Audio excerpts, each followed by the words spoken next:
My name's Jimmie Chiverelli, and I'm the director of the day Lacey Called.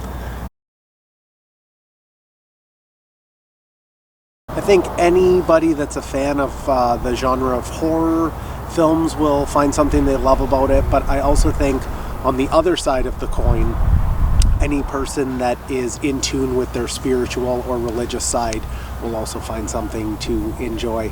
So we kind of have a dichotomy of good and evil going on here, so I think that people on either side of whether you're a horror fan or whether you're a spiritual person, I think you'll really enjoy it.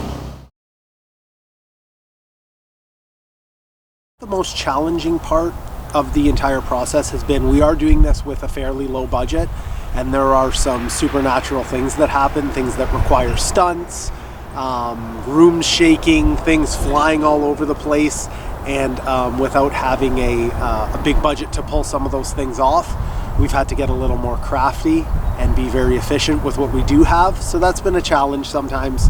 And beyond that, we're shooting an entire feature in like 13 days. So our days have been very busy, but luckily we have a really great team and everyone is really great at their job. So I'm confident we're pulling everything off. That's pretty much it.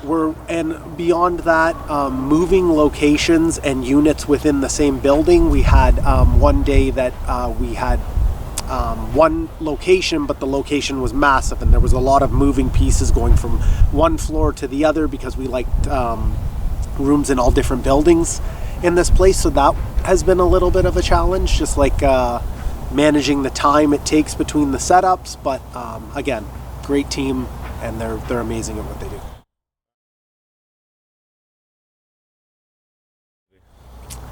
I think the most surprising thing about it is the resilience of the main character. I think that his bravery is pretty unmatched, and I think that when a lot of people watch it, in the very beginnings of the film, they may wonder why somebody like Bill Scott took this upon himself.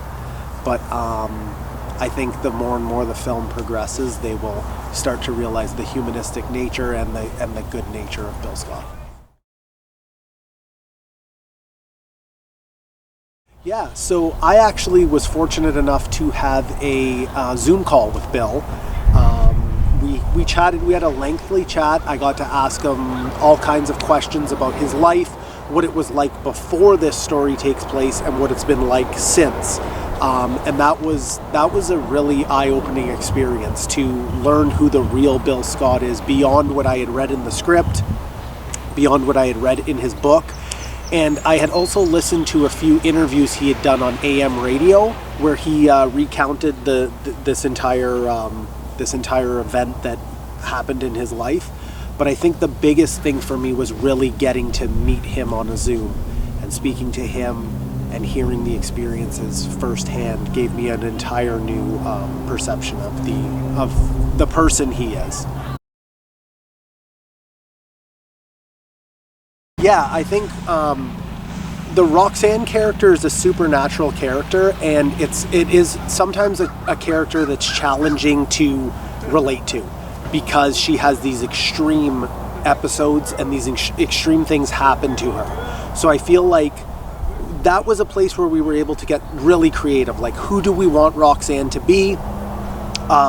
Judging by the words that were on the page of the script and from the book that Bill wrote. So I kind of had like a clean slate of how to portray this character that was dealing with demonic possession, and I feel like that was that was a really cool thing to get to craft and create the character of Roxanne. And also shooting something that is a period specific is sometimes that can be a challenge, but also in other ways that can be really fun, and you can get really creative with, like, okay, it's the 1980s, so let's get some wild hairstyles, let's get some wild clothing. And especially loved shooting the scene that took place at the rock concert. That was really cool, especially an 80s rock concert. Yeah, so born and raised in Sault Ste. Marie, lived here my entire life. It's so amazing that we get to do this here.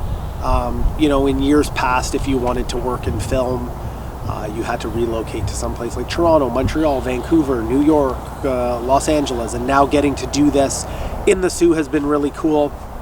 The coolest part about shooting the entire thing in the Sioux has been I have so many friends that are working on this with me.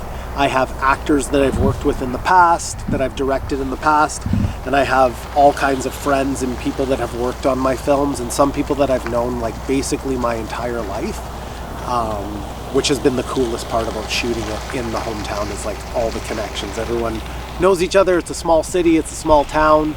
That's been a lot of fun. Very versed in. I do have some favorites. So I love Rosemary's Baby. Blair Witch Project scared me half to death the first time I saw it, so I put that in there. Trying to stay away from the classics like The Exorcist. The Exorcist is great. Carrie's great. For newer stuff, Hereditary did scare the pants off me. And then there's some things that kind of don't completely fall into the horror genre that are a little bit more surreal or just eerie, creepy, and I would say that anything David Lynch has done, Mulholland Drive, Twin Peaks, big fan, who's my favorite director, and then also I think Ingmar Bergman, who was a Swedish film director, did a few things that are even very eerie, so Persona, something like Persona from Ingmar Bergman, gets under your skin, and those would be my faves.